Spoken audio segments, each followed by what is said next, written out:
Dr. Nathan Stahl is my guest at Mount Sinai Hospital in Toronto. He's also a member of Ontario's COVID-19 Science Advisory Table, and he said he wouldn't be surprised if Toronto was heading into much stricter lockdown either before or after the long Easter weekend that's coming. Good to see you, Dr. Stahl. Thanks for your time. Thanks for having me. Okay, so talk to us about those predictions here. Can you elaborate? Well, I mean, I said, and I'll say it again, I would be absolutely shocked if we were not in lockdown, ideally before the long weekend, but after the long weekend. I think there's been a history in this province of delaying things until after civic holidays and religious holidays. But, just based on what we are seeing, not only in Toronto, but in other places of the provinces, and the fact that we've pushed our healthcare system not just to the brink, but over the brink in many instances, something needs to happen. You also talked a little bit about the summer as well in an article you published in the Toronto Star, or you were referenced in the Toronto Star. Talk to me a little bit about that, summer camps and all of that could be in jeopardy in April for what happens in June and July. Yeah, so I mean, this is one of the things that we continue to see. This is like watching the third sequel that should never have been made to the original pandemic movie from the first wave.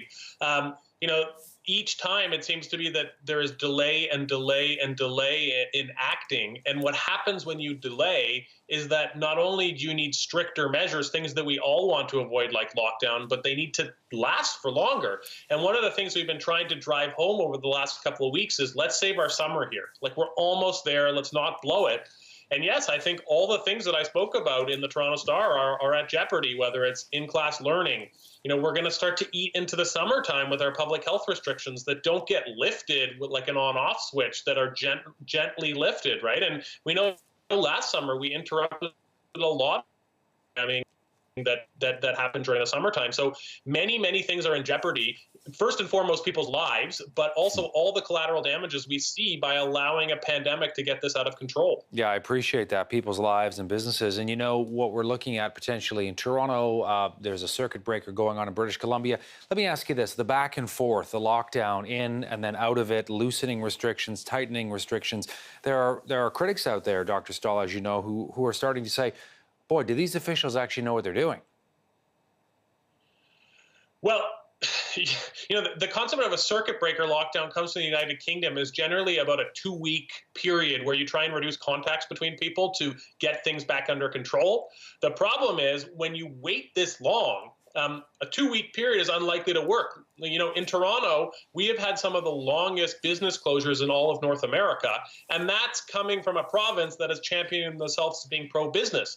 But when you do not act to control the pandemic early, swiftly, and get things out of control, and you push your healthcare system this far, and you try and compensate not by preventing people from getting sick, but by building field hospitals and opening new hospitals, you are going to end up in this predictable situation where eventually you can no longer cope. And we're there, like we're sinking in Ontario. Something needs to be done. And there are going to be all these collateral damages. So yes, I think that it was incompetent to wait this long. And I frankly don't know why, when we've had, we've done this twice already, we needed to be in this situation where people are dying, surgeries and other people's procedures are going to be canceled, in-class learning is at jeopardy, businesses are going to be closed again. This was unnecessary had we acted earlier at the end of February when we started to see that the case counts were no longer declining and flattening out, and we knew about the variants of concerns and what happened in Europe. So this was preventable. And I know some people, for example, who are either in Toronto or watching, they're saying, gosh, the city's been in this form of lockdown for, 5 months, give or take, possibly coming up on 6 now,